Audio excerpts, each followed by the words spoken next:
술을 품은 눈에 마스카라를 바르는 여자. 바다 건너 땅에서 홀로 얼어가는 여자. 연인의 칼을 먹고 제 속을 베는 여자. 유리 방주를 향해 헤엄쳐가는 여자. 그녀가 곧 자신의 남은 수염을 밀어주러 오리라는 예감이 들었다. 그때 석진은 그녀의 칼날에 제 턱을 맡길 것이다.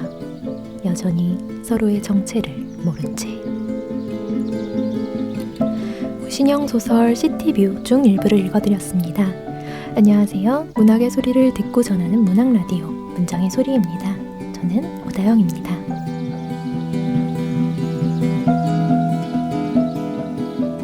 793회 1부는 지금 만나요로 진행됩니다. 지금 만나요는 새 책을 낸 작가를 만나 작품을 둘러싼 다양한 이야기를 들어보는 시간인데요. 오늘은 소설 시티뷰로 홈블문학상을 수상하신 오신영 작가님과 함께합니다. 안녕하세요. 안녕하세요.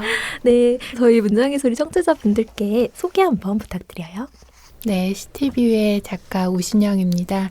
사실 작가라고 소개드리기는 좀 민망한 게 첫 장편소설을 쓴 이제 갓 한 살 된 작가라고 할 수 있고요. 그 전에는 좀 다양한 직업과 정체성을 가지고 살았던 사람인데요. 교사였다가 또 10년차 교수였다가 또 동화 작가이기도 한 그런 다양한 업을 가지고 있었는데 한국어를 가지고 읽고 쓰고 가르치는 일을 했던 사람이라고 소개드릴 수 있을 것 같습니다. 네, 항상 한국어 근처를 맴도셨던 것 같더라고요. 네. 영역을 보면. 그리고 올해 그 3가지 상을 받으셨더라고요. 네. 제가 한번 양력을 읽어드리면 네. 올해만 3개의 상, 제30회 황금도깨비상, 제14회 홈블문학상, 제1회 이지북 장르문학상까지 받으셔서요. 그 8, 9, 10월에 책이 연달아 출간이 되셨어요. 네. 혹시 뭔가 사주가 이번 연달에 좋으셨을까요? 네, 틀림없이 사주는 엄청 좋았던 것 같고요. 사실은 이제 학교에서 하던 가르치는 일을 그 올해 초까지 하게 되면서 그럼 앞으로 가르치는 것 말고 어떤 것으로 거창하게 얘기하자면 존재 증명을 해야 될까라고 생각을 하다가 그러면 창작을 못다 했던 창작을 해보면 어떨까 해서 공모전에 응모를 하게 되었고 운이 좋아서 가분한 상들을 받게 되었습니다. 너무나 결심과 동시에 모든 그 목표를 이루셔서 사실 이 글을 쓰시고 그러니까 말하자면 습작이라고 할 수 있는 기간은 얼마나 되셨던 걸까요? 습작이라고 할 수 있는 기간은 이렇게 뚜렷하게는 없었던 것 같아요. 그냥 아이들에게 계속해서 현대 소설을 가르쳤고 소설 이론을 가르쳤던 게 그게 어떻게 보면 습작이 아니었나 싶습니다. 숨 쉬듯이 문학과 함께 하시다가 이제 결과물로. 네. 그렇다면 이 3권, 장르는 조금씩 다르지만 3편의 소설 중 어떤 걸 가장 먼저 쓰셨는지 궁금해요. 네, 황금도깨비상을 받은 언제나 다정죽집이라는 고학년 동화를 가장 먼저 썼는데요. 그때 마침 제가 학교에서 이제 일을 그만두기로 결정을 하고 몸이 좀 아플 때여가지고 따뜻한 이야기를 쓰고 싶었어요. 그래서 좀 마음과 몸을 치유해주는 죽집에 대한 동화를 쓰게 되었고 그 뒤에 또 다른 동화 앨리스를 오마주한 동화를 쓰고 가장 이제 마지막에 썼던 게 바로 이 소설 시티뷰입니다. 저는 시티뷰만 읽어보고 다른 출간한 책들 이제 소개를 읽어보니까 동시에 함께 쓸 수 있는 소설인가 의문이 들더라고요. 그래서 이 괴리 같은 것은 없으셨을까요? 잘 아시겠지만 사람에게는 아주 여러 가지 자아가 있기 때문에 어떻게 보면 결이 좀 다른 작품들을 쓰는 게 자아의 본성에는 맞지 않나 싶고요. 근데 또 유난히 죽집이 따뜻한 이야기였기 때문에 시티뷰를 동시에 읽으시면 작가에 대한 상당한 배신감이나 생경함을 느끼실 수도 있을 것 같아요. 어린 독자분들을 좀 지켜드려야 되지 않나. 네. 필명을 쓸 걸 그랬나 봐요. 아닙니다. 이 괴리가 저는 너무 매력적으로 다가왔고요. 죽집, 앨리스, 송도. 네, 엄청난 점프들이 있는데요. 그래서 작가의 말에서도 밝혔지만 소설을 써야겠다고 결심하신 작가님만의 이유가 있으신 듯해요. 긴 이야기를 쓰고 또 이것을 문학상에 투고하시게 된 이야기를 그 교육의 기간이 끝난 다음에 어떤 마음의 결심들이 좀 그래도 구체적으로 있으셨는지 궁금합니다. 네, 저는 대구 출신이고 송도는 사실 이제 학교에 임용이 되면서 처음으로 가서 10년간 머물렀던 곳인데요. 이제 저의 직업 생활도 일단락을 하고 또 송도에서의 삶도 일단락을 하는 의미에서 이 공간이 지닌 의미를 저 스스로에게 한번 정리를 하고 납득을 하고 떠나야겠다는 생각을 하고 있었는데 그게 어떤 형식이면 좋을까 고민을 했었어요. 네. 그래서 그 전에 이제 창작하려고 했던 동화로 풀어낼까 혹은 저에게 늘 익숙했던 학술적인 글쓰기로 풀어낼까 고민을 하다가 소설이 아니면 이 속을 살아가는 인물들의 어떤 결핍이나 욕망 같은 걸 담아내기가 어렵겠다는 생각을 했고 그래서 소설이란 형식으로 송도에 대해서 송도를 전면에 내세운 소설을 써보자 결심했던 것 같습니다. 송도에서 연락 안 왔나요? 항의나 고소가 올 줄 알았는데 아직은 안 오고 있습니다. 전 항의를 말한 게 아니라 뭔가 홍보대사 이런 걸 좀 노려볼 만하지 않으실까. 네.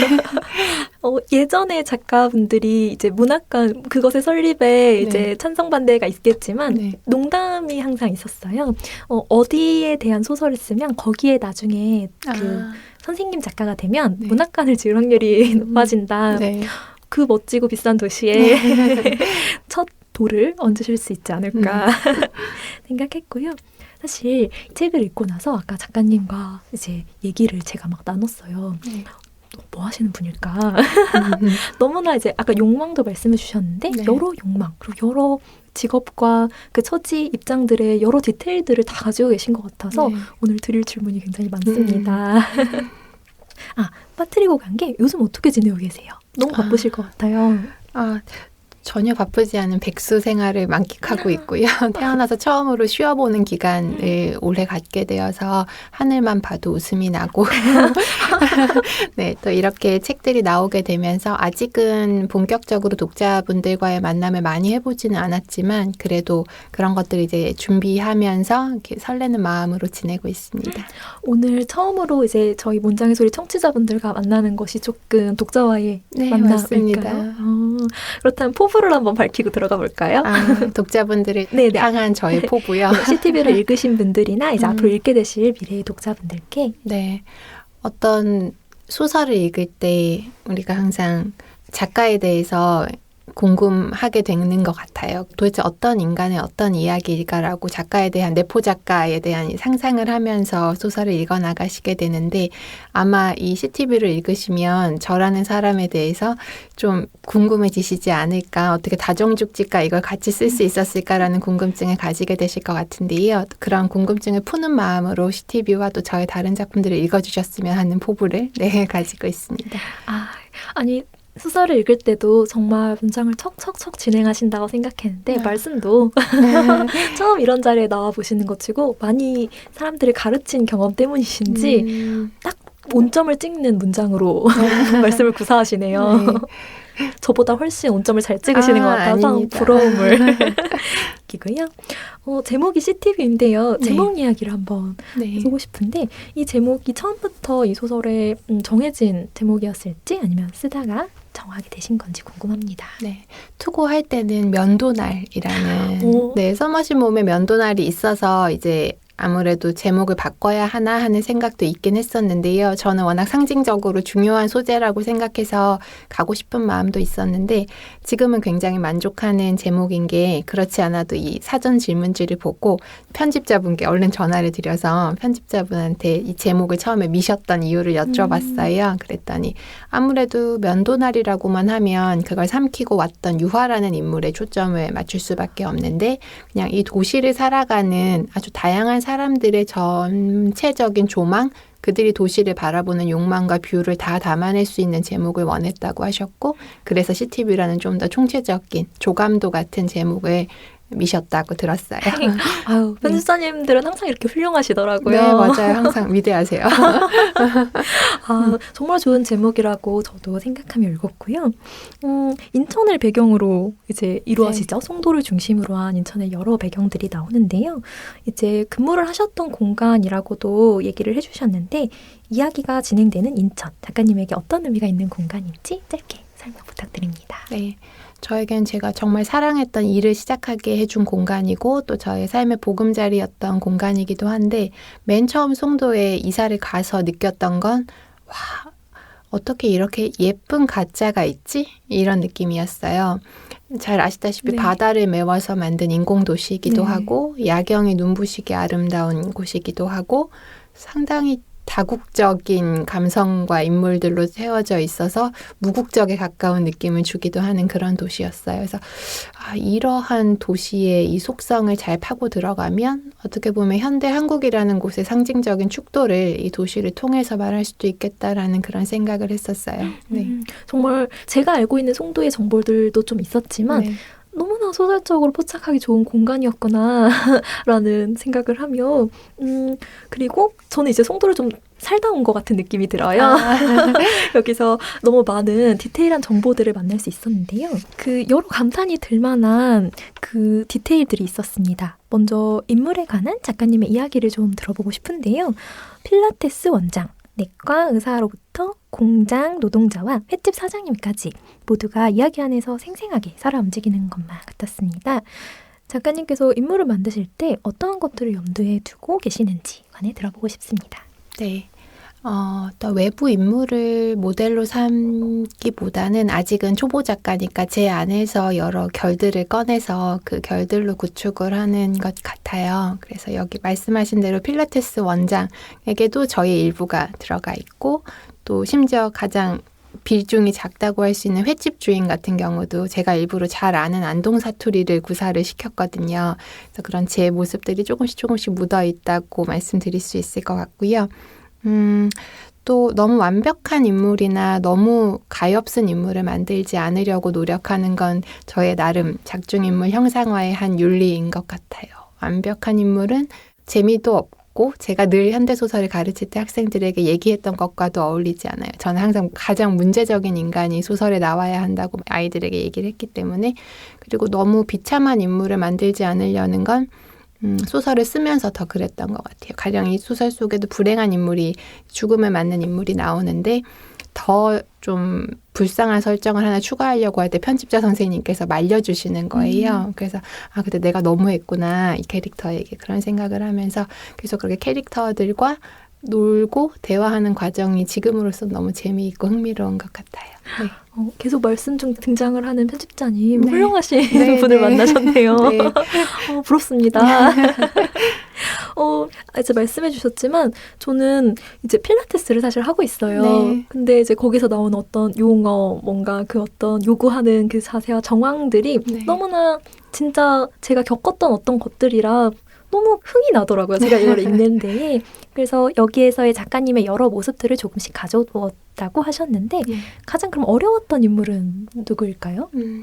말씀 주셨듯이 그 필라테스 큐잉 장면 같은 것들은 제가 그렇게 의식을 하지 않아도 쓸 수 있을 만큼 사실 저한테는 좀 익숙한 것이었어요. 오래 하기도 했고 교수 그만두고 나서 필라테스 강사할까 이렇게 생각을 했을 정도로 사랑하는 운동이어서 그건 어렵지 않았는데 석진 같은 경우가 이제 아무래도 내시경이라는 특수한 스킬을 가진 술기를 가진 의사다 보니까 의료 자문을 좀 많이 구해야 했던 것, 지인들에게 밥을 많이 사야 했던 것이 좀 괴로웠습니다.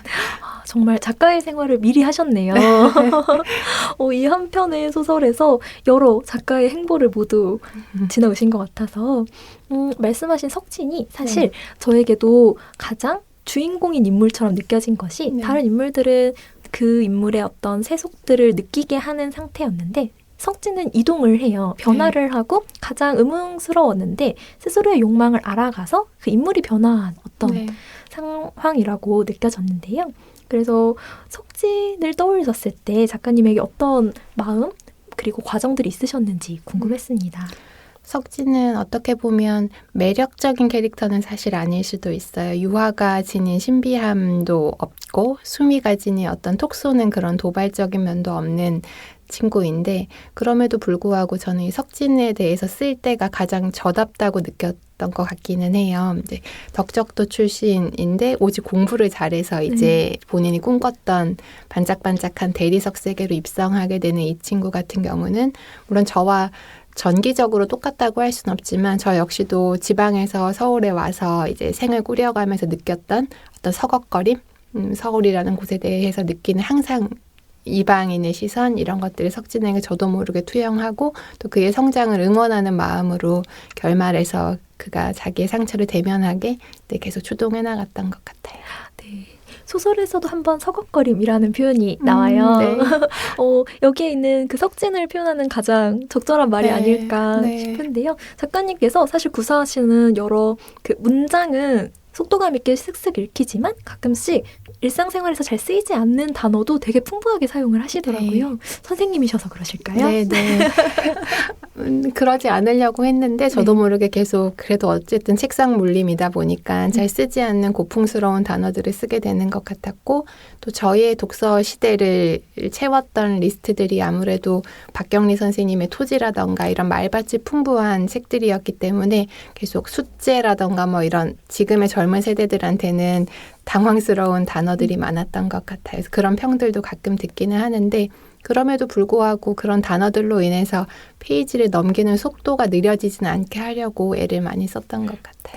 아주 세련되고 말하자면 MG의 어떤 정서를 가지고 있으면서 네. 예전에 여러 재료들이 뒤섞여 있는 게 네. 정말 수미를 떠올리게 했어요. 네. 이 소설 자체가. 저는 사실 염수미에게 빠졌거든요. 너무 사랑할 수밖에 없는 캐릭터였고 그래서 어떤 결과적으로 이 소설의 중심은 석진으로 갔고 그렇게 가야 한다고 생각하지만 그 후에 수미가 어떻게 되었을지 너무 저는 계속 상상해 보게 되더라고요. 네. 수미도 어느 결정적인 여러 변화의 국면들을 맞이한 채로 그 송도에 남아있는데 네. 수미는 어떻게 됐을까요? 그러게요. 수미 정말 사랑스러운데요. 특히 제가 수미한테서 멋있다고 느낀 점은 그 유화가 병원 데스크에 자기를 앉혀주면 안 되겠냐고 농담으로 석진에 얘기할 때 석진은 이렇게 두려워하잖아요. 이 여자가 본인에게 들러붙을까 봐.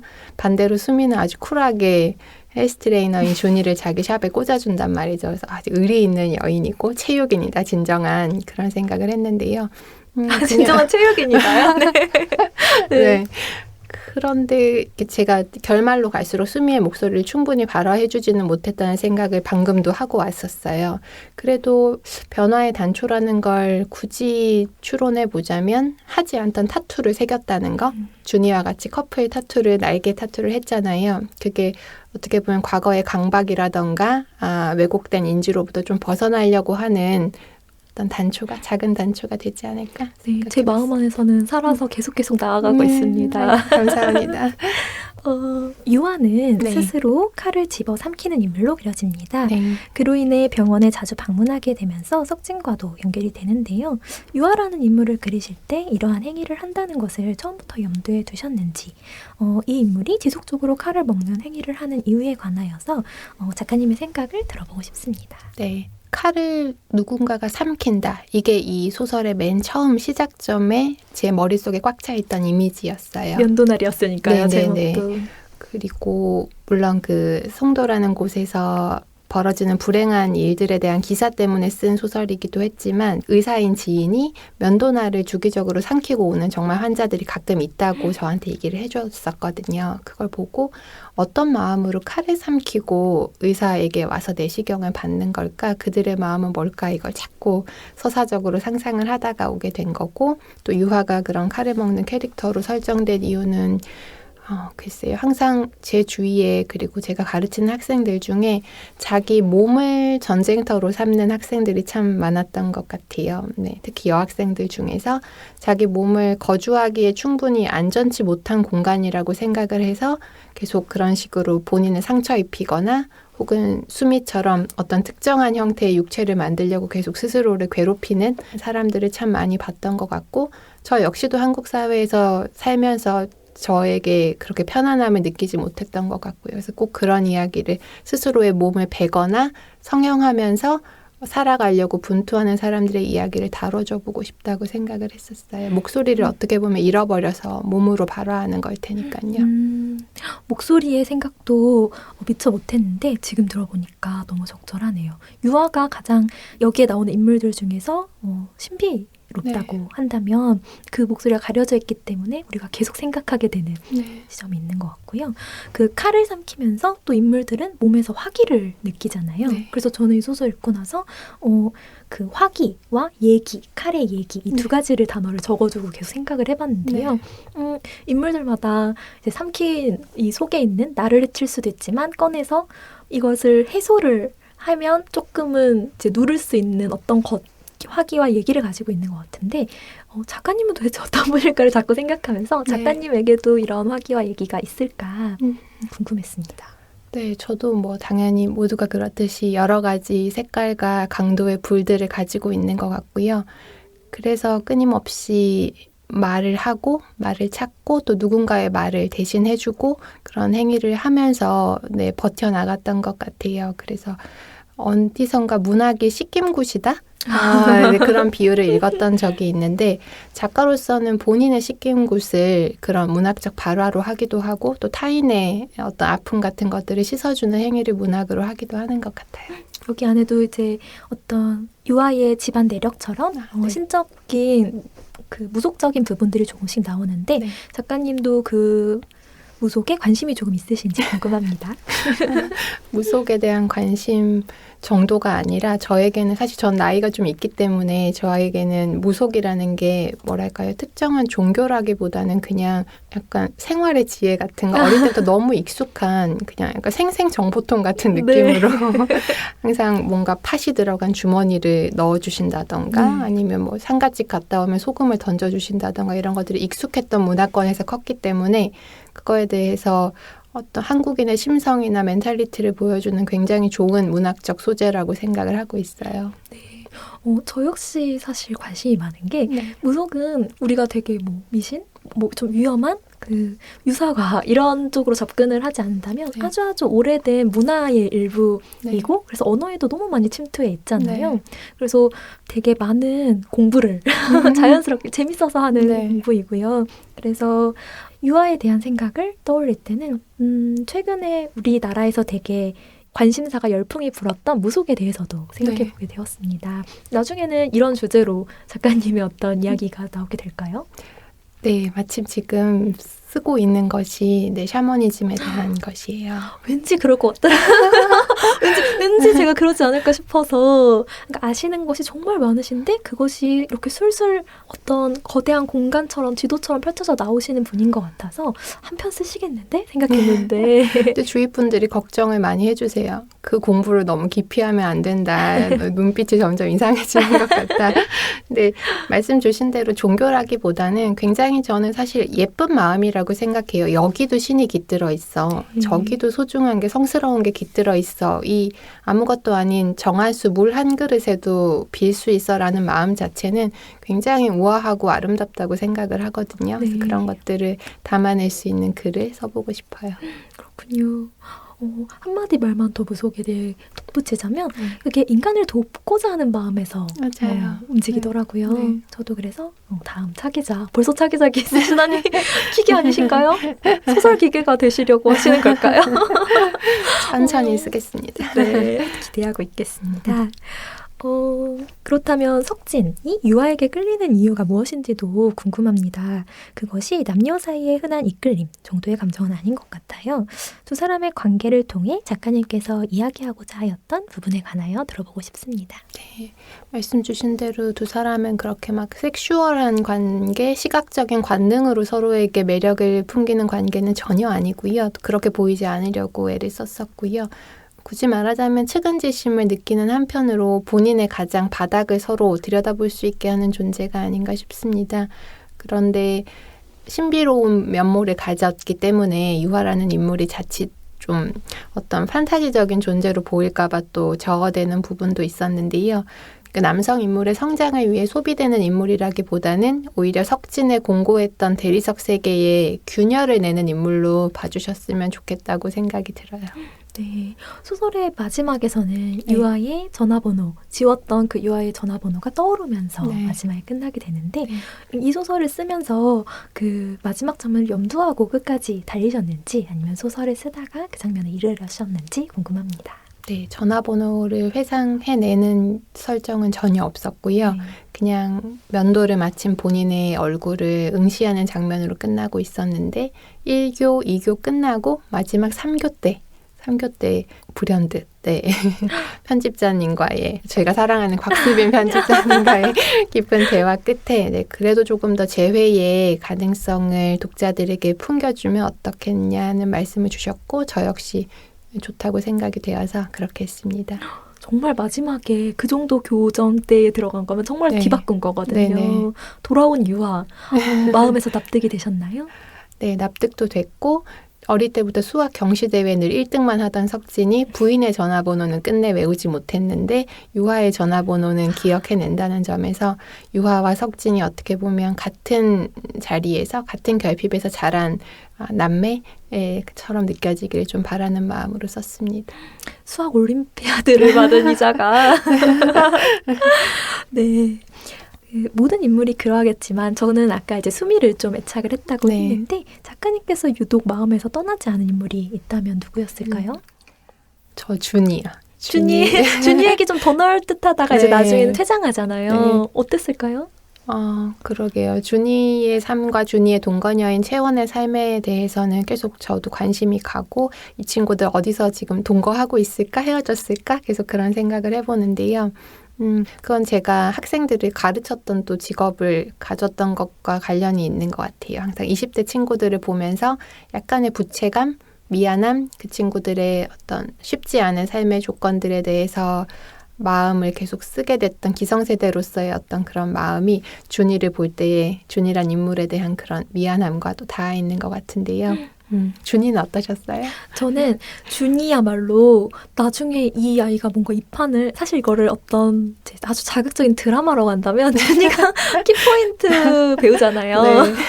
그래서 준이 너 나중에 얼마나 흑화할 거야? 막 이러면서 왔는데 정말 소설답게 퇴장을 적절했어요. 사실은 했고 그리고 이제 그 준이가 자기가 사실은 가진 줄도 모르고 어린 사람들이 그 젊음과 몸 이런 거를 아름다움을 뽐내는 사람이 많은데 노력까지 하잖아요. 네. 이게 자산이야를 정확히 알고 있는 네. 이것뿐이야를 알고 있는 그 인물이 너무나 요즘에 우리 시대에 제가 알고 있는 어떤 여러 동시대의 인물들을 떠오르게 해서 네. 마음에 남았습니다. 작가님께서 보여주신 그 탁월한 묘사와 대사들도 참 좋았습니다. 문장을 제가 하나 읽어드리고 싶어서 네. 가져와 봤는데요. 네. 이제 진짜 가야겠다. 목걸이 고마워. 자기 정말 많이 컸다. 연애 초반에 생일 선물이라고 상품권 줬던 게 기억나네.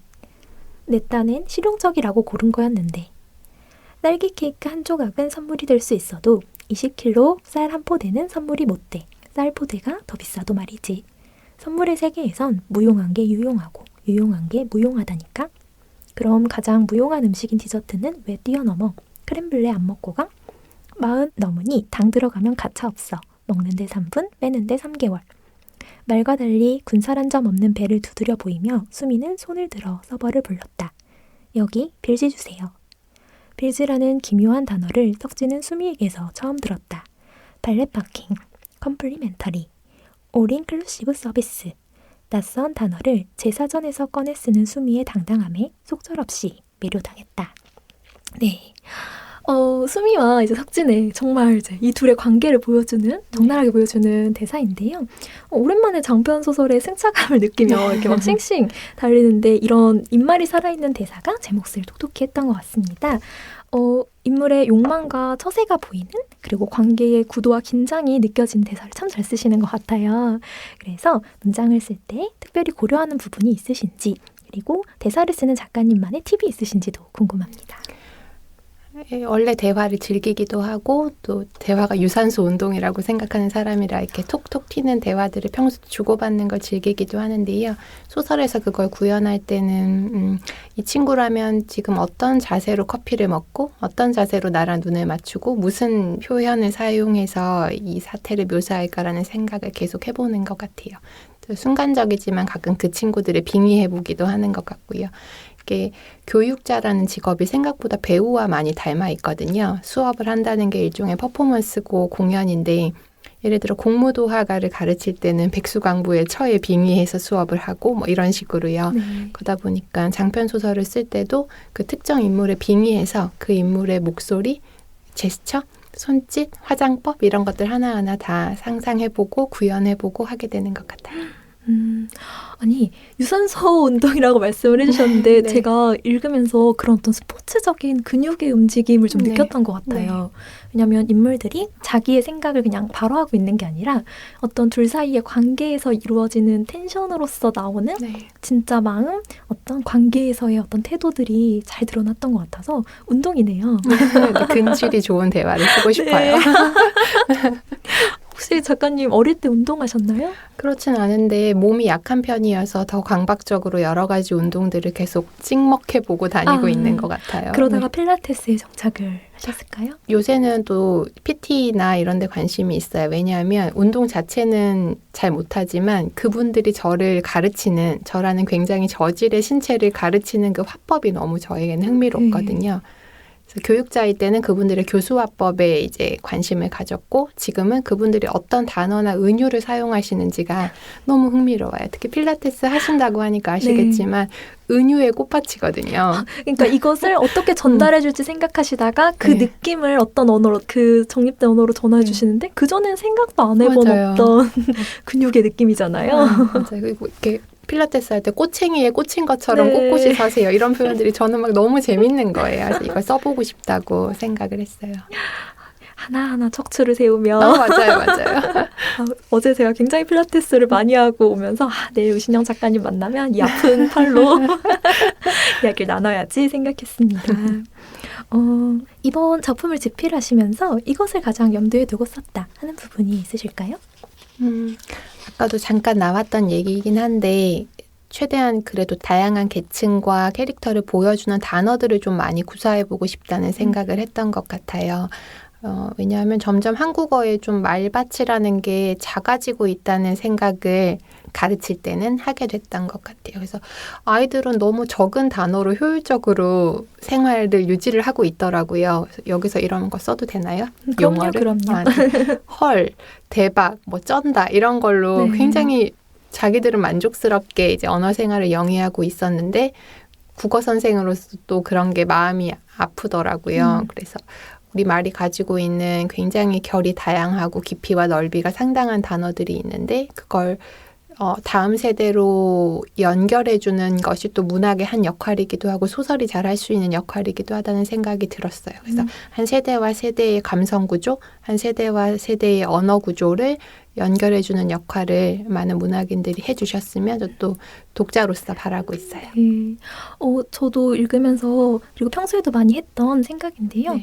그 언어라는 게 생각보다 움직임, 이 전체 우리 이 언어권인 사람들의 그 움직임의 유기체적인 맞아요. 상태에 가깝더라고요. 네. 안 쓰면 그냥 조금 뒤로 밀려 있는 게 아니라 사멸되더라고요. 맞아요. 그래서 아까 언급해주신 박경리 작가님도 너무나 적절한 얘기인 게 지금 읽어보면 너무나 풍부한 어휘들과 표현들이 나오는데 다음 세대가 이것을 읽을 수 있을까라는 의문이 자꾸 들어요. 네. 박경리 작가님에 대한 이야기 하나 들려주실 게 있을까요? 박경리 작가님 책을 읽다 혼났던 기억이 갑자기 떠오르는데요. 네. 왜 혼났죠? 제가 중2병 때 중2병이 너무 심해서 학교 수업을 듣기가 싫어서 국어 시간에 일부러 토지와 홍풀 같은 긴 책을 갖다가 쌓아놓고 교과서 사이에 끼워놓고 읽고 그랬었어요. 네. 그래서 국어 선생님이 이제 화가 많이 나셔가지고 저를 늘씬하게 혼을 내신 다음에 이런 거 읽으면 가난해져. 혹은 뭐 이런 소설 쓴 사람도 그렇고 읽은 사람도 불행해져. 뭐 이렇게 얘기를 하시더라고요. 그래서 작가의 어떤 삶을 행불행으로 재단하는 것도 불쾌했고 왜 문학을 좋아하면 가난해진다고 하시지? 라는 의구심도 그 당시에는 품었던 것 같아요. 그래서 그 뒤로 약간 복수하는 마음으로 열심히 문학으로 먹고 살았는데 어떻게 생각해보면 그건 혹시 문학을 좋아하면 마음이 계속 가난해진다는 얘기는 아니었을까는 생각도 들어요. 아무리 밝고 환하고 부유한 곳에 있더라도 계속해서 응달진 곳에 혹은 갖지 못한 세계에 마음이 끌리는 어떤 병이나 불기운 같은 걸 사람에게 심어주기 때문에 그런 문학의 힘을 경고하신 게 아닌가. 네. 마음의 가난함, 어두움은 정말 공감을 합니다. 네. 문학을 하면 사실 예술 전반이라고 할 수 있을 것 같은데요. 들여다보고 계속 생각하잖아요. 네. 근데 들여다보고 생각하면 그 막 매끄럽고 아름다운 그 가짜 안에 무언가를 더 파는 사람은 심란해질 수밖에 없고 네. 예민해질 수밖에 없는데요. 네. 점점 예민해지잖아요, 저희. 그래서 일상으로 돌아오는 일을 자꾸 의식적으로 하려고 하는데 좀 실패하고 있습니다. 안 돼요. 돌아오셔야 돼요. 작가님도 이제 앞으로 많은 작품들을 척척 쓰실 텐데 꼭 잘 돌아오실 수 있도록 네. 일상의 한 편을 잘 마련해두고 계셔야 될 것 같아요. 네. 제 코가 석자인데 사실 저희 집안 분이시기 때문에 이렇게 애정을 맞아요. 가지고 단양우 씨. 네네.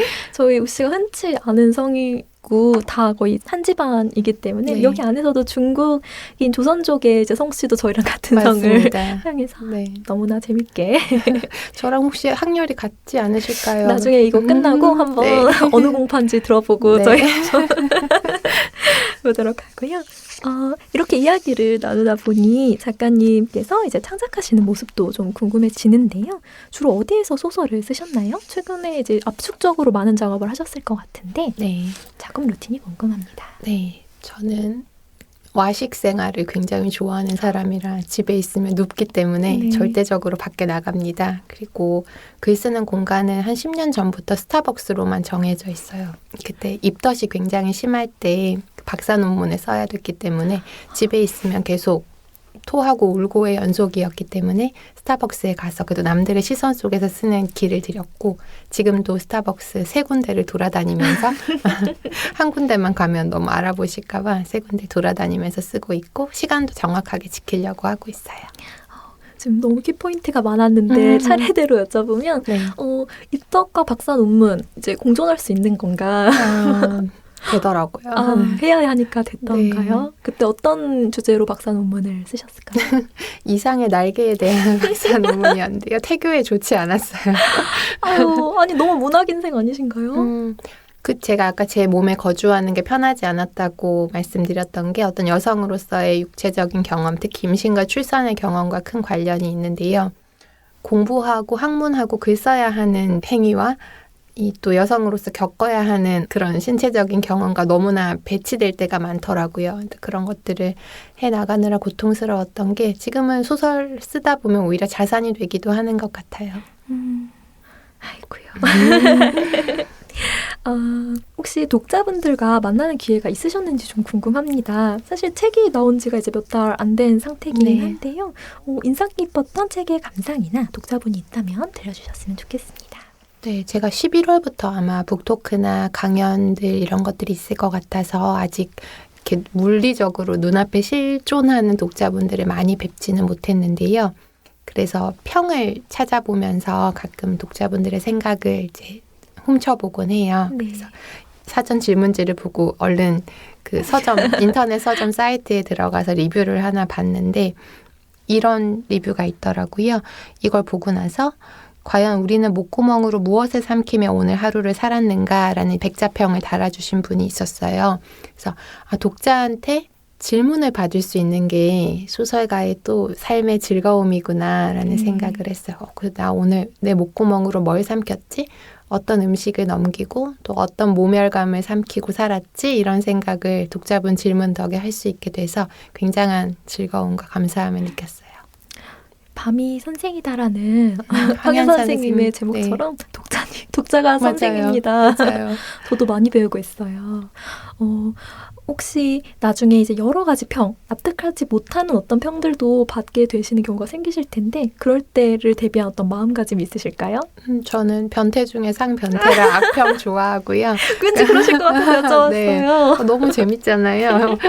예전에는 학생들은 제 앞에서 싫은 소리를 잘 못했으니까 이렇게 독자분들이 글자를 통해서 저한테 매운맛, 마라맛의 말들을 주시는 게 전 지금은 아직은 되게 흥분되고 재밌어요. 그래서 알모 인터넷 서점에서 이제 리뷰를 일부러 제일 안 좋은 순으로 정렬해 놓고 네. 봤는데요. 하나가 너무 드라마 같아서 뭐 소설을 읽은 보람이 없다? 혹은 뭐 시간이 아까웠다? 이렇게 얘기를 해주셔가지고 전 너무 재밌는 거예요. 왜냐하면 저는 드라마를 거의 보지 않거든요. 아, 그러세요? 네. 그래서 드라마 문법을 잘 몰라요. 그건 정말 놀랍네요. 네, 그래서 그런 드라마 맹이라고 할 수 있는 내 소설에서 드라마적인 게 있었다면 어떤 거였을까? 너무 흥미롭고 다시 한번 연구해봐야겠다고 생각을 했어요. 이 모든 매체를 흘러다녀서 강력하게 힘을 발휘하는 드라마는 얼마나 온갖 곳에 포진해 있는 것인가 다시 한번 생각해보게 되고요. 네. 저희가 시간이 다 되어서 작가님의 낭독을 들어보면서 네. 어떤 이유로 그 부분을 가져오셨는지도 들어보려고 합니다. 네. 낭독을 먼저 들어볼까요? 네. 자신이 면도날을 빼주었다는 것은 착각이었다. 그 여자 몸속엔 더 거대한 면도날이 박혀 자라고 있었으니까. 유리 건물의 벽을 타다 추락해 죽은 남자의 아이 앞에서 클라이밍이 취미라며 웃었던 자신. 석진은 그때 그 펄펄 끓던 순댓국 뚝배기 속에 제 머리라도 박아넣고 싶은 심정이었다. 포즈 말고 진짜 바닥으로 내려가 벅벅 기어야 마땅했다. 네, 이 부분을 골라주셨군요. 이유가 있을까요? 취미로 클라이밍을 하는 석진과 생계를 위해서 로프를 달고 달비개에 흔들리며 목숨을 걸고 유리를 닦는 해룡이 이제 대비되는 장면인데요. 이걸 통해서 이 사람이 느끼고 있는, 석진이 느끼고 있는 부끄러움, 포즈에 그치지 않으려는 부끄러움에 의미가 있다고 생각을 했어요. 사실 위선적인 부끄러움을 느끼는 것, 도구적인 성찰성을 느끼는 건 너무 쉽잖아요. 근데 그러지 않고 진짜로 뚝배기 속에 머리 박아야겠다고 얘기하는 이 석진의 진솔함이 그래도 중산층 계급에 남아있는 어떤 한 줄기 양심이나 가능성을 보여주진 않을까 생각을 했었어요. 무진기행 가르칠 때마다 애들하고 항상 토론했었거든요. 그래서 지금 윤희중이 부끄러운 건 맞는 거지? 뭐 이런 토론을 했었는데 석진의 부끄러움은 이 순간이나마 좀 진정성이 있게 해주고 싶었어요. 저도 이 부분을 굉장히 깊게 읽었는데요. 여기에 나오는 많은 인물들은 자신의 이제 가지고 있는 여러 특성들을 아주 선명하게 드러내는데 누구도 후회하는 어떤 장면을 보여주진 않아요. 유일했던 것 같아서 네. 더 진정성이 있지 않았나 저도 생각하며 읽었습니다. 작가님을 모시고 다양한 이야기를 나눠봤는데요. 말씀을 너무 잘 하십니다. 교수님을 모시고 저희가 이야기를 나눠서 이렇게 나오신 소감을 한번 여쭤보며 오늘 시간 마치려고 합니다. 어떠셨을까요? 네. 이렇게 훌륭하신 작가님과 아름다운 대화를 할 수 있어 너무 영광이고요. 사람과 사람 사이의 대화에 큰 기쁨을 느끼는 한편으로 또 슬픔을 느낄 때도 많은데 그래도 늘 우리에게 기쁨을 주는 건 책에 대한 대화인 것 같아요. 사람과 사람이 할 수 있는 가장 좋은 대화를 오늘 이렇게 하게 해주셔서 너무 감사한 마음뿐입니다. 앞으로 많은 작품을 쓰시고 많은 책에 대한 이야기 나누실 수 있을 겁니다. 감사합니다. 저도 독자로서 기다리겠습니다. 네. 특별한 시간 함께 해주셔서 감사합니다. 저는 다음 주 793회 2부로 다시 인사드리겠습니다. 곳곳에 가다할 문학의 소리를 상상하며 마칩니다. 저는 오다영이었습니다. 나무 향기가 좋아서 오늘도 연필을 들어서 사각대는 소리 귀 기울이다 반가운 소식에 고개 들면 문학 라디오 문장의 소리